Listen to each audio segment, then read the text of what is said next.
So guys, if you are going to visit USA via land border and certain selected ferries, you may need an I-94. Okay.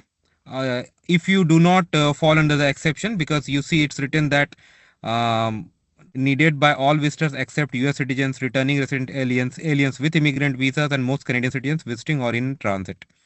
Okay, so this is for land and some selected sea entries. But if you're coming by flight, then don't worry. Okay, this is done using that. But if you do it online, okay, and you prepay for it, prepaying is always a very good option, because I had visited in 2023 with someone uh, who was not a Canadian citizen, was a Canadian permanent resident, had a USA visa.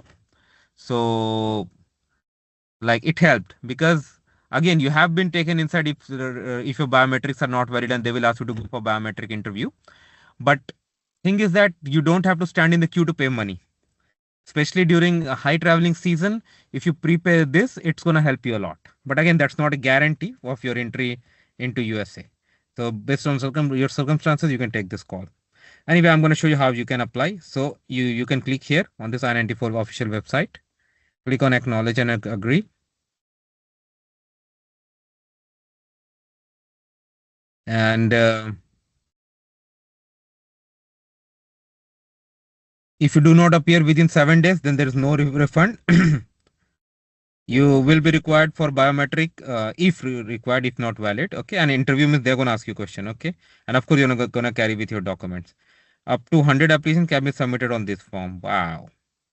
Mode of entry by land or selected ferry. Okay.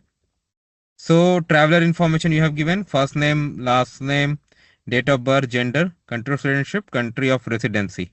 Okay. So in my case, country of citizenship, like my case, I mean the travel I was part of, and someone in my team was not a Canadian citizen. So in that case, it was country of citizenship was Canada. Sorry, country of citizenship was India, and residency was Canada. So according to that, most of the people carry passport, but some border crossing card also. But I'll just go for passport. So you have to put your passport details here: the number, country of issuance, date of expiration, visa details, visa number, date of issue of visa. Okay. Then contact information and US address where you are going. Of course, like you are visiting someone. US contact number, now name are not mandatory, but yeah, if you're going to hotel and something, you can definitely use that, and you can add more number two, and then you can click on save application, and at the end you can submit. Of course, I cannot do that right now, but I gave you an idea how to do this. So that is how it works, guys. Let me know what you feel about it. Thanks for watching this video. Please subscribe to the channel. Thank you.